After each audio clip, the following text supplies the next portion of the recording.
The study of forgiveness and its effects has advanced light years over just the last 2 decades.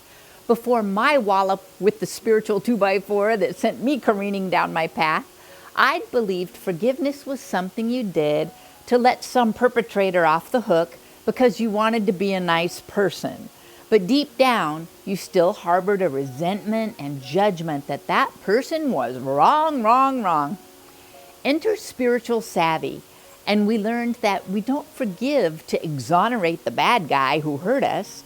We forgive to free ourselves, to break the chain I forge whenever I lock myself into a perpetual victim to someone else's or the world's unfairness, cruelty, thoughtlessness, or abuse. As long as I don't forgive, I'm holding close the toxic feelings that continue relentlessly to poison my thoughts, feelings, and actions. Each day when I wake up, a chunk of my precious and limited energy is already locked into maintaining those feelings of resentment, anxiety, and stress. When my wonderful and close friend Melissa suddenly dumped me for reasons I never really understood, I felt devastated, betrayed, and so very sad. What a loss. But when I realized I didn't want to endlessly relive and refuel those hurt feelings, it was time to forgive her. I consciously let her go with as much acceptance as where she was in her life, and gratitude for the good times we'd shared together, and as much goodwill toward her as I could muster. Over and over. Whew!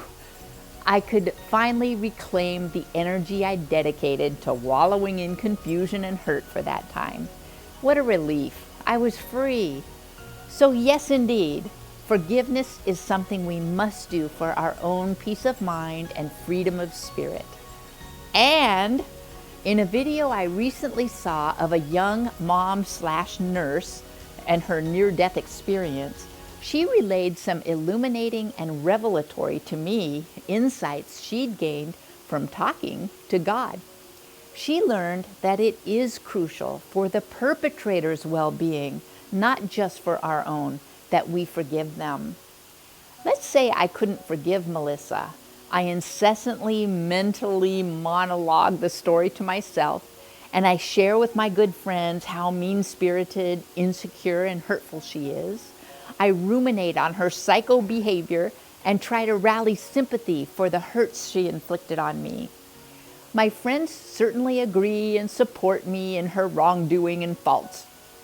Through my holding a grudge rather than forgiving, not only do I hurt myself, as we've said, but I've assigned those negative attributes and labels to Melissa, amplifying them every time I share the story with others or repeat those thoughts in my mind. Our thought forms are things. They stick to Melissa. They become part of her.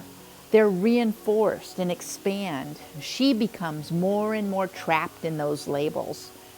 I never thought of unforgiveness this way, but it resonated with me instantly and deeply. Of course it would hurt others as well as ourselves when we fixate on the toxic feelings within us. Those we recruit to our side are likewise affected by the negativity. So when we hold on to our grievances, we damage ourselves, the ones who hurt us, and everyone touched by our venom. On the other hand, when we forgive, the chain is broken.